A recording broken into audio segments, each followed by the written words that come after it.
Good afternoon to you. 3:06 now. News Talk 105.9 WMAL, where we are making sense of the news. Coming up, Carrie Zeffirino joins us from the Judicial Crisis Network. We'll talk to her about the Supreme Court's activities this week. A lot going on there. Carrie will weigh in. Tom Bevan joins us at 4:30 from Real Clear Politics. We talk Super Tuesday with him. That's today.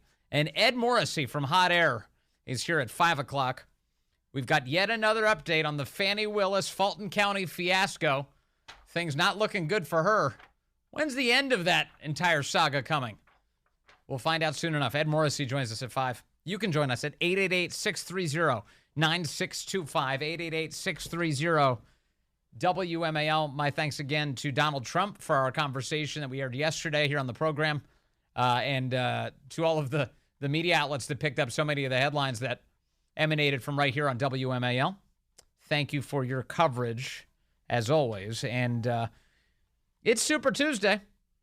This is, one of the reasons that Donald Trump wanted to speak with us is they wanted to talk to the Virginia market in particular ahead of Super Tuesday.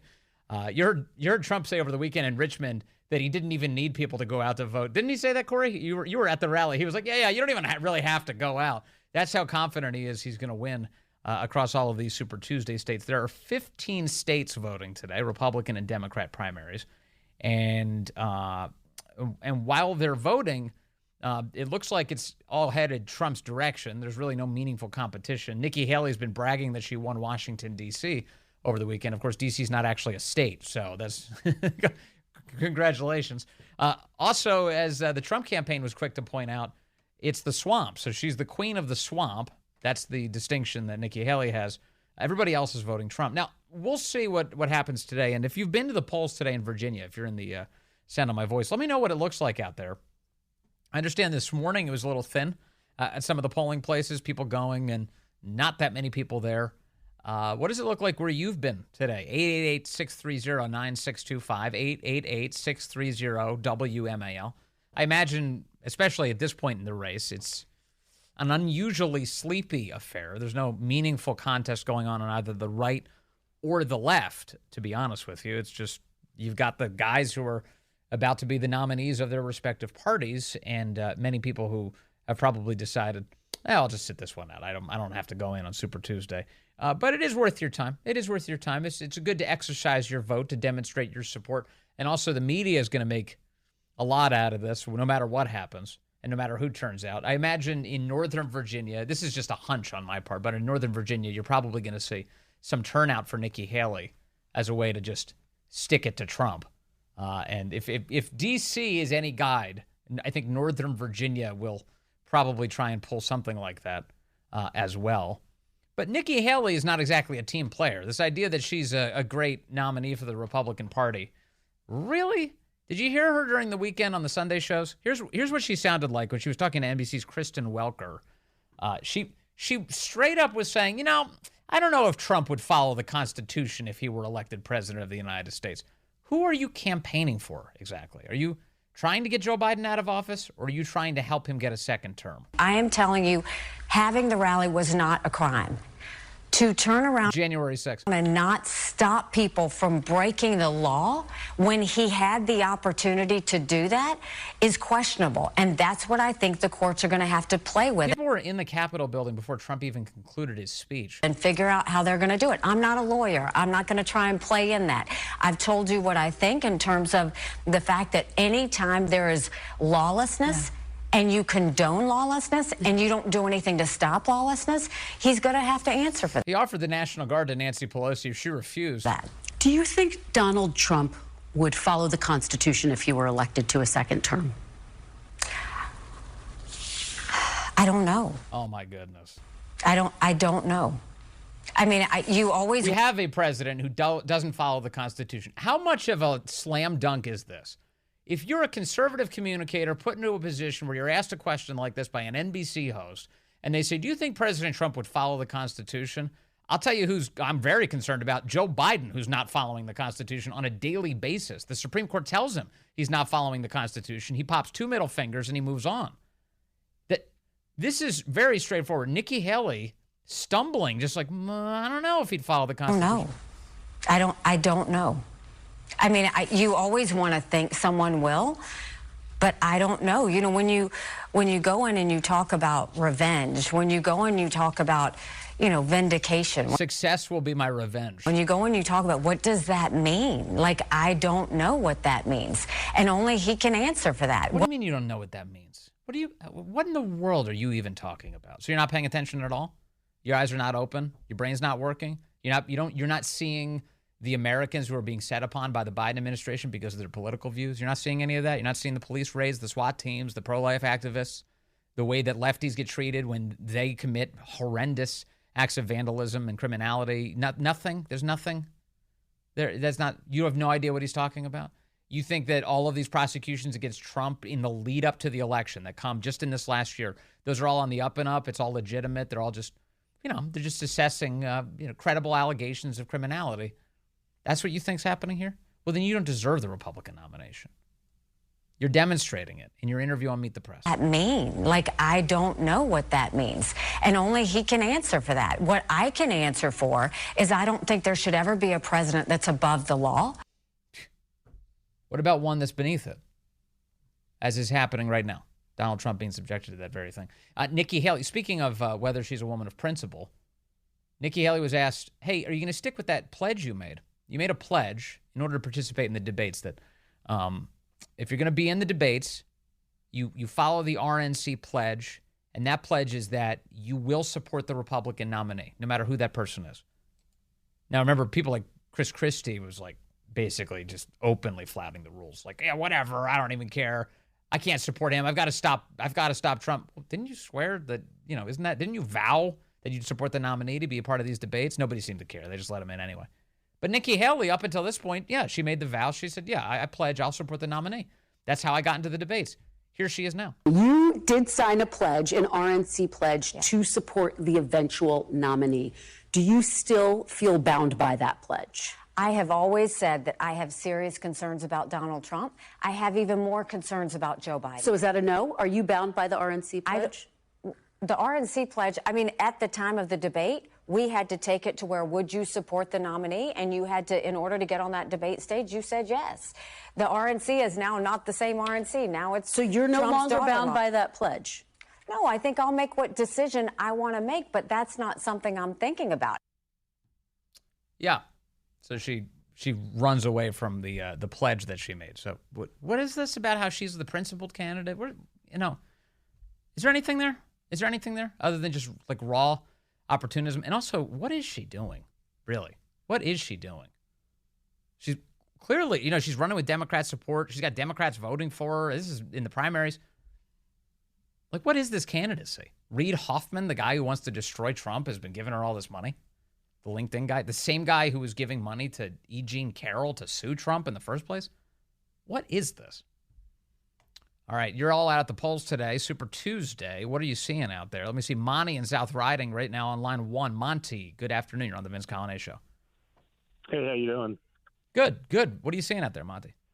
Yeah, so I just voted. It's really quiet. I saw some cars in the lot, but I think those cars were the poll workers because I was the only person in the gym when I voted. So it was pretty quiet. It was a quick in and out today. Quick in and out for sure. And so you get inside, and they ask you right away which ballot do you want, right? Yes. And then this is the way. This is Virginia. It's like an open primary, so you get to choose either a Democrat or Republican ballot. Did you see anybody else in there? Right. Not a single soul. You didn't see anybody else take a ballot? There was not another person in there. I also didn't see anybody when I was leaving that was driving up, so it's pretty quiet. All right. Quiet there, South Riding. Thank you, Monty. Let's see here. I've got Marvin calling in from Chesapeake now, line 3. Marvin, good afternoon. Hey, Vince. My wife and I just voted down in Chesapeake. In the library and there's a recreation center, so it's two different places and two different groups of people have to go to the wherever you're registered to vote in. So there was a few Republicans that I definitely knew, and there were a few Democrats that I knew were Democrats. And I didn't tell you a call screener, but I wanted to talk a little bit about Nikki Haley too. Go for it. I'm an old guy. I'm 75. I've been around. My first vote was Ronald Reagan to get him elected, and I was the only black Democrat around. So, I took a lot of heat for a lot of years, but, it's been worth it. And Nikki Haley is just like I've seen all of the rhinos in the past. I've identified them. I knew what they were going to do to Sarah Palin. Even John McCain, I figured he was too much of a coward, and he's a vet, and I'm a vet. So I can talk about a cowardly vet if I want to. So I just wanted to let you know those 2 points. But we're fighting hard down here in Chesapeake to get the red colors out. We're pushing hard to get the Republicans voting down here in this blue portion of Chesapeake. Yeah, it's a big deal. Marvin, thank you very much for your service and your vote today. Thanks for that report. Appreciate that call, sir. Let me get Sam in Woodbridge in here, line 5. Sam, what's it look like down in Woodbridge, sir?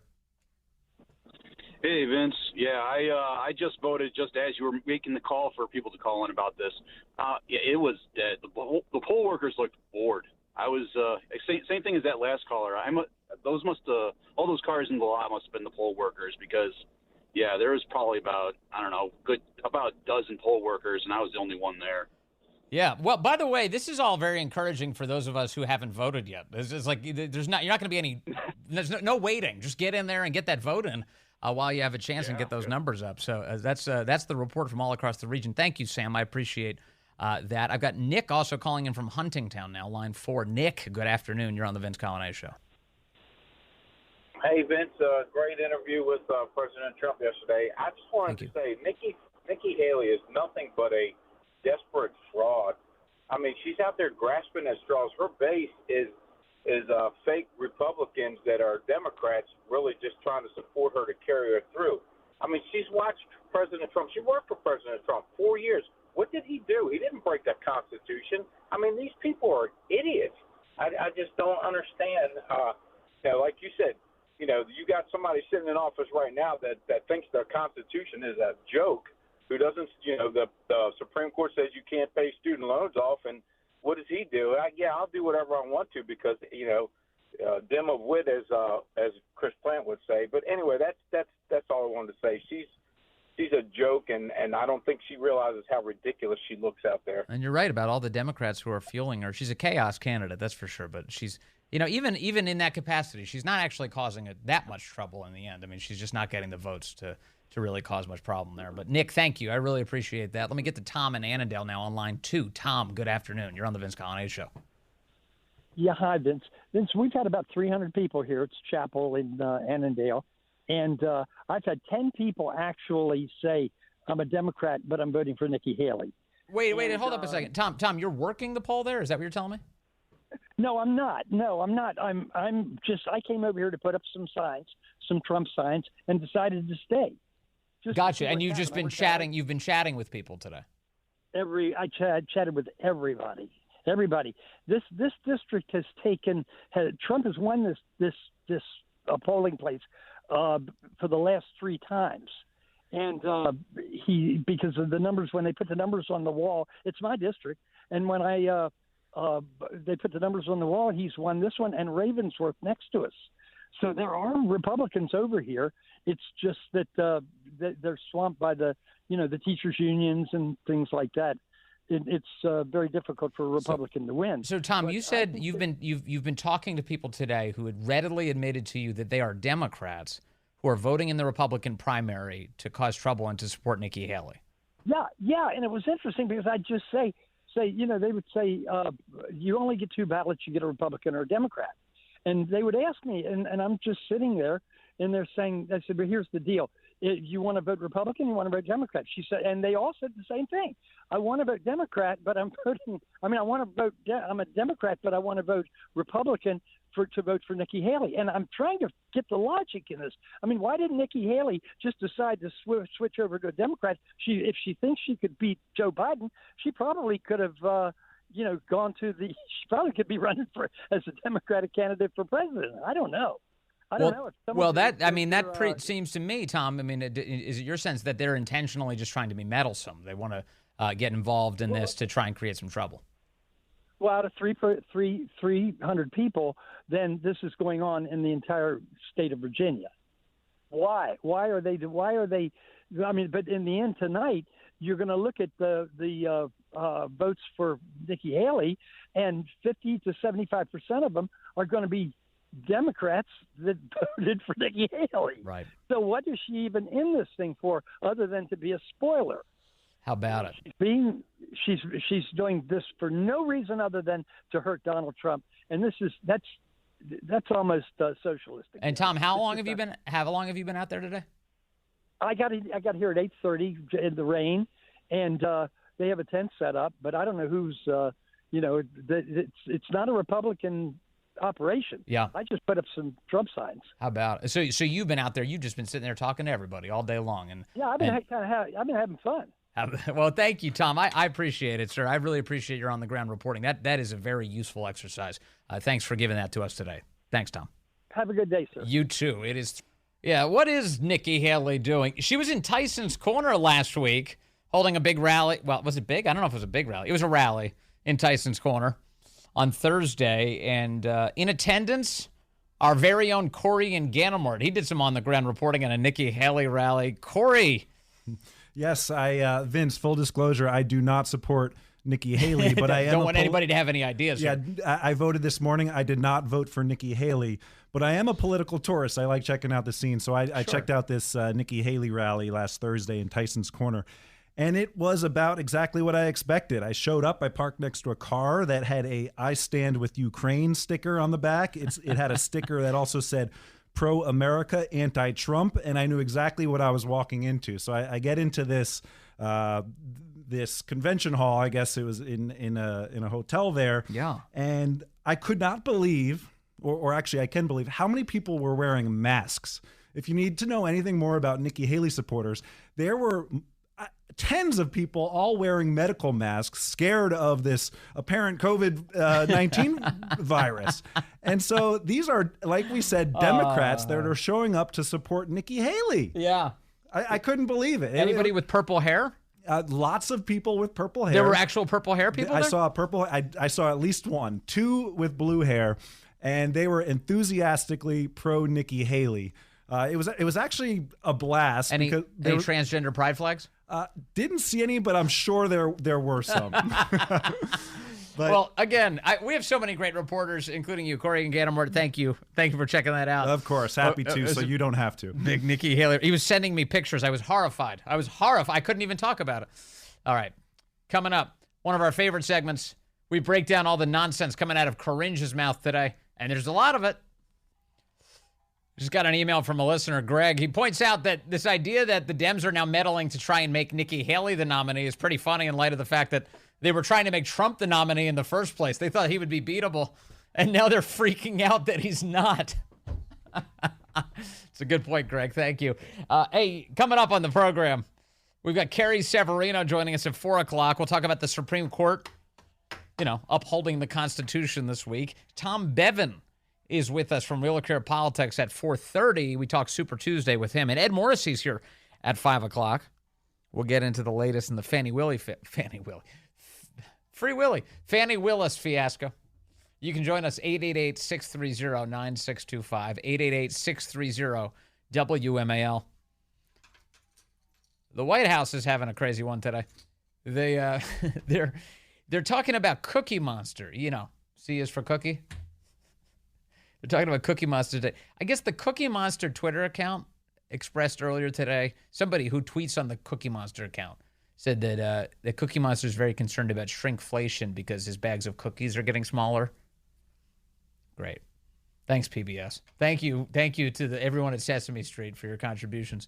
And it's true, by the way, it is true that you are seeing products get smaller in order to keep the prices down. That is because Joe Biden and his merry band of idiots have printed so much money and have spent so much money that everything is more expensive now. And in order to sell products and not have consumers flee these companies, they're trying to keep the prices about the same at the same place. So they put a little less in each bag. Economists have called this shrinkflation through the years. But these companies are under immense pressures to still get a product to a consumer that they can afford. And so they're putting a little bit less in the actual packaging. Now, who does Biden blame for all of this? The companies. They're just greedy, you see. Here's Joe Biden today saying something about all of this. In fact, some of the small snack companies, you won't and think you won't even notice what they're doing. When they charge you just as much for the same size bag of potato chips, only has a hell of a lot fewer chips in it. Yeah, they're trying to slip one right past you. I'll tell you who did notice, the Cookie Monster. He pointed out his cookies are getting smaller, paying the same price. I was stunned when I found out that's what actually happened. All right. So that's Biden today in another inspiring speech talking about how Cookie Monster has noticed shrinkflation. And actually, that's it's the fault of these corporations. They're very greedy. The White House was asked about this today. Fox Business's Edward Lawrence wanted to know why the White House is all over this thing and blaming the companies for what is a government phenomenon. So Cookie Monster posted on X that shrinkflation is making his cookies smaller. The White House official Twitter or X responded that blaming shrinkflation basically on companies. So does the president again believe that shrinkflation and inflation are solely a company problem, or do his policies play any role in that? So also for my tweet, I believe we said C is for consumers getting ripped off, right? And oh, she wants credit. You hear her say that? That's also from my tweet. She says it was the official White House account. She wants everybody to know that she was the clever person who wrote C is for consumers getting ripped off. That was me. I did that. For my tweet, I believe we said C is for consumers getting ripped off, right? And the president has called on companies to stop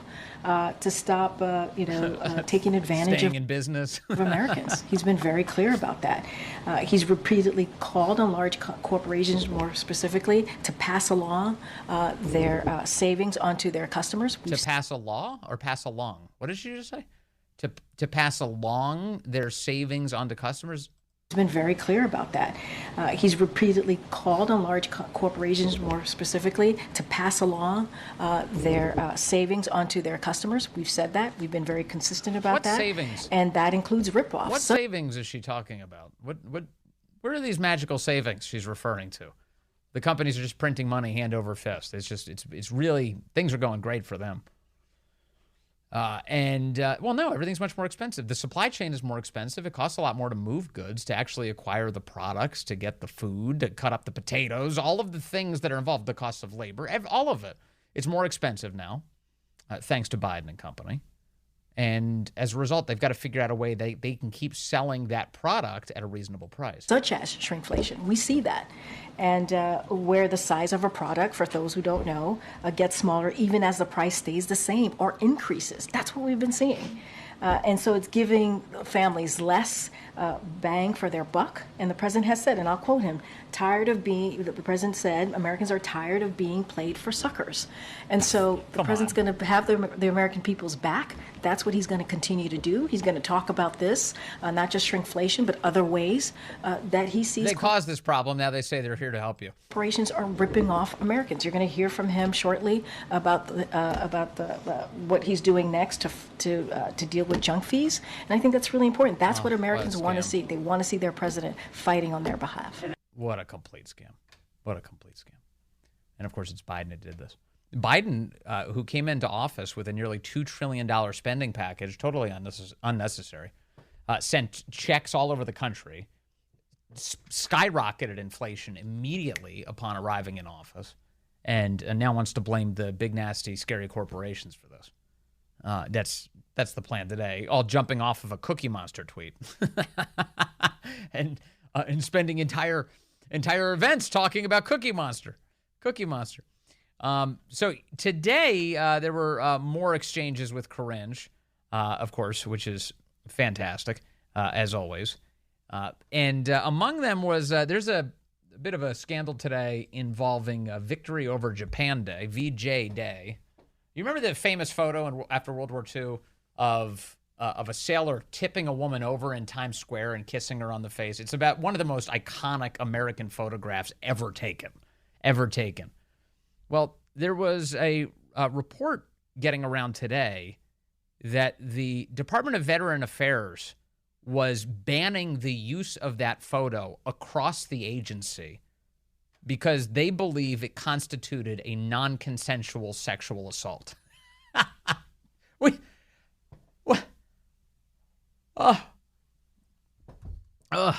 Well, apparently there was at least one person within the VA who said, what are we doing? What are these idiots, these bureaucrats who work in the government doing? Veterans Affairs Secretary Denis McDonough is overruling plans officially today to ban the famous Times Square kiss photo marking the end of World War II from all department healthcare facilities, a move that, of course, has been criticized as political correctness run amok. The ban was announced internally at VA medical facilities late last month in a memo from a woman called Rima Ann Nelson. Oh, she sounds fun. The Veterans Health Administration's top operations official. Employees were instructed to promptly remove any depictions of the famous photo and replace it with imagery deemed more appropriate. What is it? What could be more appropriate? So, a man kissing a woman to celebrate the conclusion of a war. One of the most iconic photos in American history. What photo should we replace it with? Transgender Pride Month posters. The photograph, which depicts a non-consensual act, this is the memo, which depicts a non-consensual act, is inconsistent with the VA's no-tolerance policy towards sexual harassment and assault to foster a more trauma-informed environment that promotes the psychological safety of our employees and the veterans we serve. Photographs depicting the VJ Day in Times Square should be removed from all Veterans Health Administration facilities. The memo garnered public scrutiny after it was posted online by the X account End Wokeness on Tuesday. All of the aforementioned copy coming to us from the Military Times today. So you have the Department of Veterans Affairs backing off of an insane policy that some idiot bureaucrat was advancing across the entire agency. You can't depict this amazing photo anymore. You're not allowed to hang it up anymore. It constitutes some sexual assault. These are the same people who think Baby It's Cold Outside should not air during Christmas. These are the same people. They're all fun killers. And so apparently Denis McDonough or somebody around him thought, this is idiotic. Why are we doing this? Cringe today. Just explaining to us, don't worry, that photo is safe for now. Veterans Affairs running an effort to ban the display of that iconic Times Square kiss photo on VJA at the end of World War II. Was anyone at the White House consulted in the drafting of the initial memorandum? And then did anyone at the White House call up the Secretary of Veterans Affairs and say rescind that memo? So I want to be really, really clear. The VA is not going to be banning this photo from VA facilities. So I just want to be super, super clear about that. Now, there's an effort. I have noticed today that to the extent that there's coverage of this at all on the left, it's kind of like, well, this is a conspiracy theory. We weren't going to ban it. Yes, they were. Were it not for the attention that it received, this would have been banned and there would have been no second guessing it whatsoever. In fact, God bless the End Wokeness Twitter account, the X account, that brought so much attention to this. Because otherwise, they would have just gotten away with it. This is why you need all this sunlight to disinfect this nonsense. That I know, as you just said, you described it as a kerfuffle.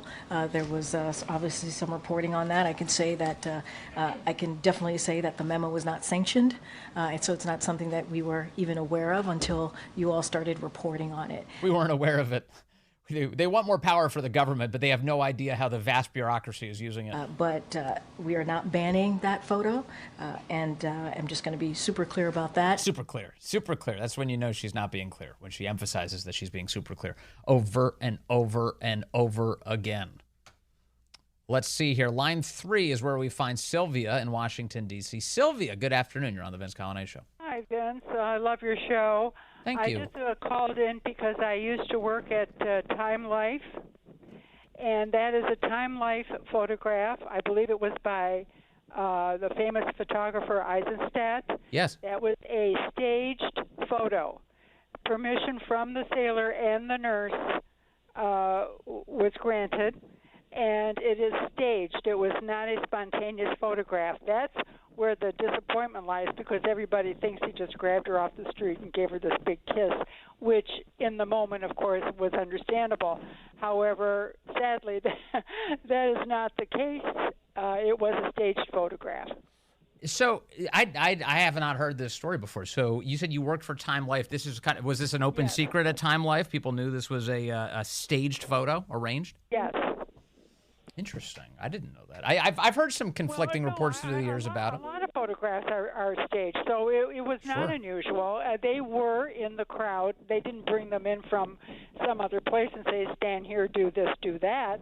They were in the crowd, and the photographer simply said, I'd like to get a photo of you, and they complied.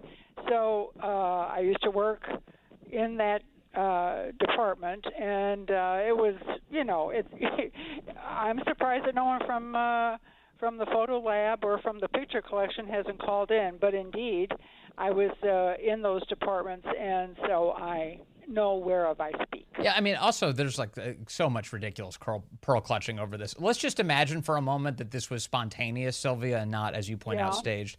And a guy kissed a strange woman in 1945 at the conclusion of our defeat of the Japanese. Really, we're going to get upset about this? Like some guy kissed her and then moved on with his life? It's just ridiculous. It's so ridiculous. Put it in the file of all their ridiculous stuff. So I heard this morning, and I said, oh, for crying out loud, don't they have anything better to dedicate themselves to? No. But indeed, I know.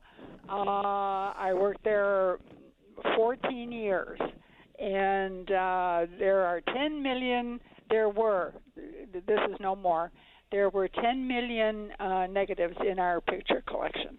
It just was an incredible collection. As you know, Life magazine was the forerunner of the photographic magazines. Yes. And that's the story of that. And so I hope that puts it to rest, and perhaps someone who headed the department may call in and verify what I'm saying, but it was a staged photograph by a very famous photographer. Fascinating. All right, Sylvia, thank you. And Sylvia points out, yes, that it was that photo originally published in Life magazine, that epic photo magazine, 1945, and the photographer Alfred Eisenstadt. I believe it was Alfred Eisenstadt, if I remember correctly.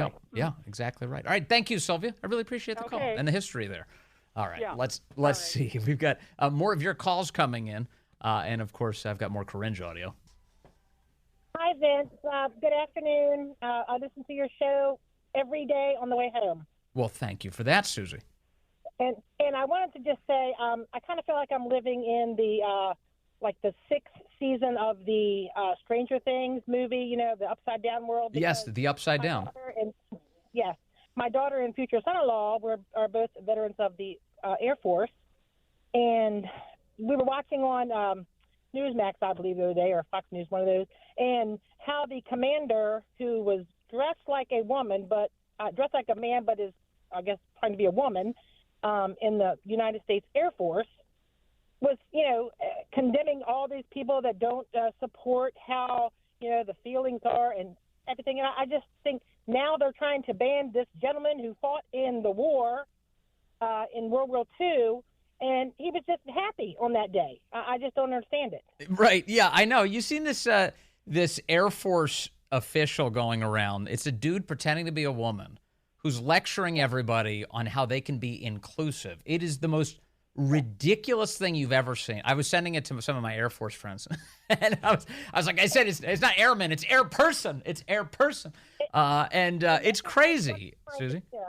It's like what they're trying to do is the most inclusive thing. This is a part of our history. Why are they doing this? Yeah, they're tearing down a great moment and then advancing absurd ones. No question. You're right about that. Thank you.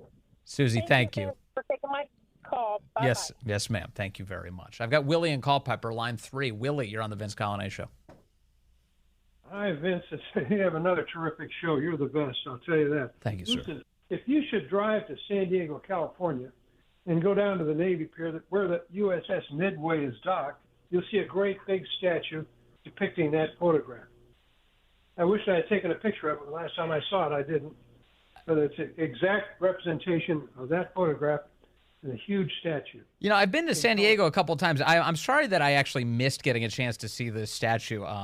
Because of your call, I just pulled it up. I pulled an image of it up. And it's a fantastic statue. It's cool. It's called Embracing Peace. And you can see the USS Midway right there in the background. The statue is 25 feet tall and a great representation of a great moment of American history, Willie. Pretty cool. Yes, sir. Thank you. Thank you very much. Yeah, so some places remember, what does Chris Plant say? They remember normal. The left is trying to destroy it. No question. Hey, coming up, Carrie Severino talks to us as the Supreme Court upholds normal this week, but how long can that last? We'll talk to Carrie about that ahead.